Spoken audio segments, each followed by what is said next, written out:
Hi, my name is John Kim, and I'm a therapist who went through his own rebirth. I share my feelings and revelations. I believe in casual over clinical and with you instead of at you. I come unrehearsed on purpose because self-help doesn't have to be so complicated. Have you ever walked into the wrong Uber? Well, that just happened to me. You know, the problem is there are too many Priuses, because if you're an Uber driver, chances are you have an electric car or a hybrid. And if you have a hybrid, chances are it's going to be a Prius.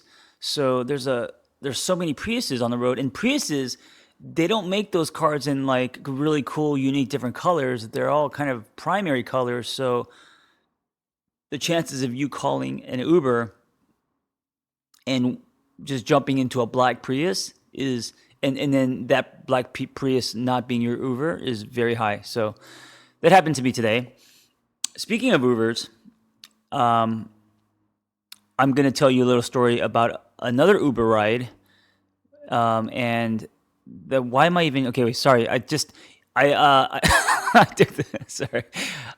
When I talk, I sometimes will go down a path based on my train of thought, and 8 out of 10 times they're cul-de-sacs, they're dead ends. So that just happened right now. So let me reverse and go down a different path. Okay, here's the new path. On my forearm, I have this tattoo. It says resist nothing. And it's something I got years ago when I was going through my rebirth. And by the way, all my tattoos are not for show. They're for myself. They're either bookmarks or reminders to myself. Nothing on my body is for aesthetics. So that sounded kind of weird.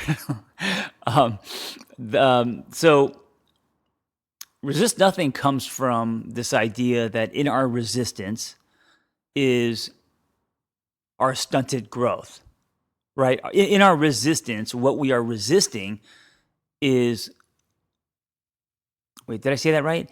It's on the other side of our resistance where the better version of you lives, where your potential lives.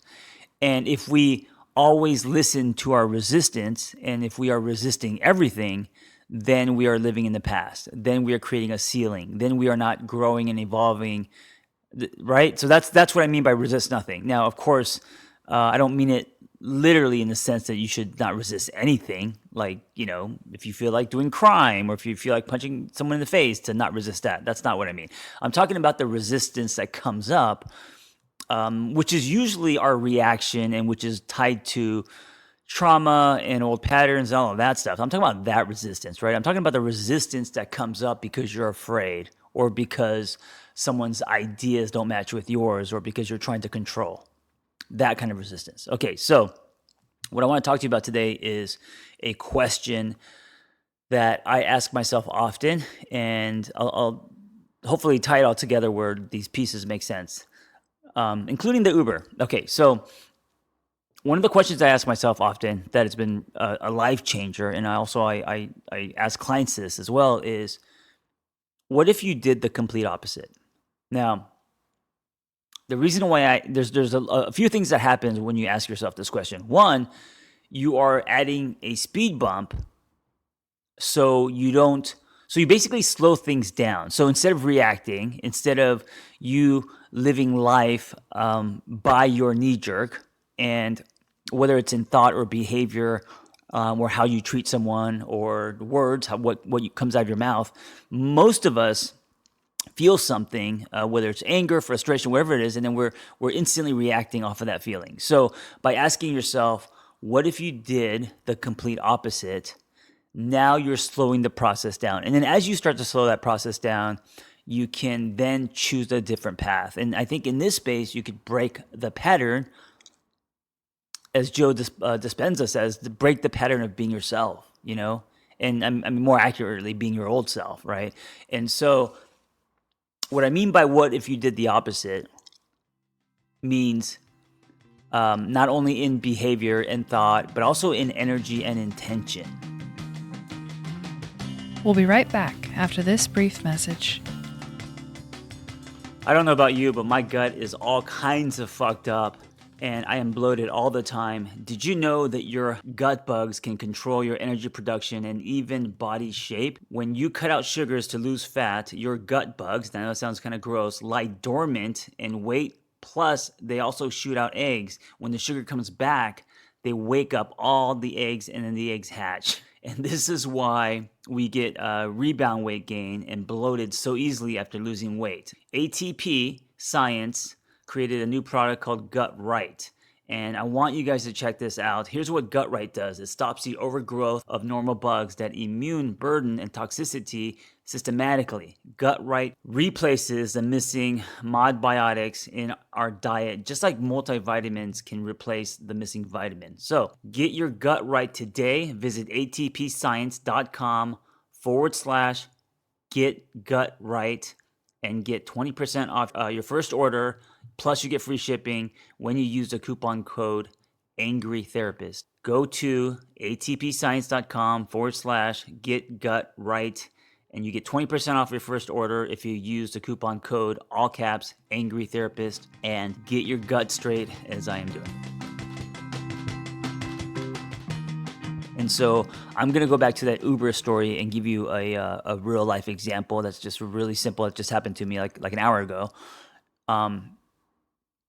Because if you can do that, if you can actually execute the complete opposite, that is where there's growth. That is where the pattern is broken. That is where the birth of a new way of thinking, a new way of acting, a new way of being is born. And it's also hard to do. So I was in an Uber, not the one that was wrong, but another Uber, on the way home from the gym, drenched in sweat. And I just wanted to get home. And he was, I think it was like an Audi SUV, so it was kind of high. And he had all the back windows rolled down, but that shit was also on lock. I think he had like the child lock. I don't know what it was, but I didn't have control over the which is frustrating. And also I feel like that, like there's something kind of rude about that, right? And so there's a lot of feelings that came with that. And my instant reaction, which I did not react, but the instant reaction that was coming up, that was brewing before I caught it was, what the fuck is this? You know, give me my power back. Give me my ability to adjust my windows back. I started getting kind of frustrated. I wouldn't say angry, but frustrated. And I was going to say something to the guy. And, you know, I was already thinking like, okay, I'm going to give this guy 1 star, right? Because that's how we are. I should say me. I shouldn't say we. I'm sorry. That's how I am. And so right before I did that, I thought to myself, hey, why don't you ask yourself, insert that question here. Why don't you ask yourself, what if you did the complete opposite? And so I did that. And then, you know, and this happens really fast. So what if I did the complete opposite? And then also, what does that look like? So it's the answer, ask the question, and then also to answer it by actually executing it. So what that would look like would be to obviously not say anything. But also it would look like to see if you could actually enjoy it, you know, sitting back of an Uber, feeling like you're in a fucking tornado and you're sweaty and the last thing you want is wind in your face, to actually not resist that. And so I tried it as an exercise, as an experiment, as a test to see if that I'm better at this. And so I realized that once I didn't resist it, once I asked myself if I could do the complete opposite and then actually executed that, again, not in just behavior, but also attitude, right? You're not doing it, white knuckling it and being mad about it. You're actually doing it genuinely. Like, what if I did the complete opposite, which meant to actually enjoy the breeze, be grateful that you're in a nice Audi, this guy he has no idea that the child locks are on and he's not doing it to make you feel uncomfortable, and he drives an Uber all day and he must be tired. Like, you know, like do it with a good attitude. Go the complete opposite of how you're feeling right now, which is anger and frustration. So I did that. And I got to pat myself on the back. I did it pretty well. I did it pretty fast. And then here's the tipping point. Here's what's interesting. I then started to enjoy the wind. I was like, oh, fuck, this feels great, man. It feels like I'm on the back of someone's motorcycle. And I liked it. And, you know, the takeaway, the revelation is I didn't change the situation. I didn't change the person. I changed myself. I changed my attitude. I leaned into my own resistance. And by doing so, I grew a little bit. By doing so, that situation had less power over me. By doing so, I didn't allow myself to dip into a lower frequency, right? And so that is a value of this whole idea or question of asking yourself, what if I did the complete opposite? And I say that because most of us, and now I'm going to use we because I know it's true, because I talk to people every day and hear their stories. Most of us pull from our reactions. Most of us do what we feel. And our feelings aren't facts, and so a lot of times we're jumping to conclusions and regretting what we do. We say things, we hurt people, we punch people in the face, we have road rage, all of these things that we react a lot. A lot of us are walking reactions, and I used to be one, and I still, I'm working on it. And I think that if you ask yourself / challenge yourself to do the complete opposite, then you're going to stretch yourself. And in that stretch, you are going to find a better version of yourself. So that is my challenge to you today as you live your day today. And things are going to come up. So there's going to be resistance. If you're aware of it, it's there. So whether we're talking about, deadlines or things with bosses or maybe your friends or, family, there's going to be resistance. It fluctuates throughout the day. And then as you feel this resistance, see if you could do the complete opposite as an experiment and challenge yourself to do it. And then observe what was the result of that. And you may hopefully have the revelation that, by doing the complete opposite, I actually was able to let go of things that I normally don't let go of. And I have less anxiety. And in that space of doing the complete opposite, I was actually able to practice compassion or self-compassion, or empathy or gratitude. All of these powerful things that don't come naturally, that we have to put an effort toward, right, and practice. And so once you have that learning, then you will do it more often. And the more often you do it, the more you will stretch and grow and evolve. Hey, before you go, if you like my ramblings and revelations and shares, I am now texting people directly to their phone.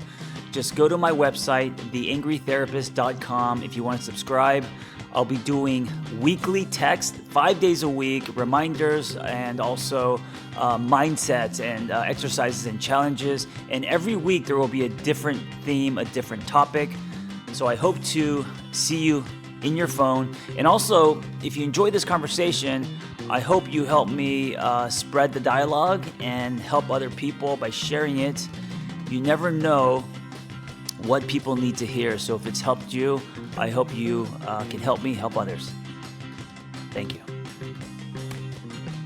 Hey, if you have a passion to help others and want to become a life coach, or you just want to acquire tools to change your own life, learn more about our Catalyst Life Coaching Intensive. We are an evidence-based training program with an amazing, authentic, vibrant community, and we give lifetime support. Just go to my website, theangrytherapist.com, and click on Life Coach Training.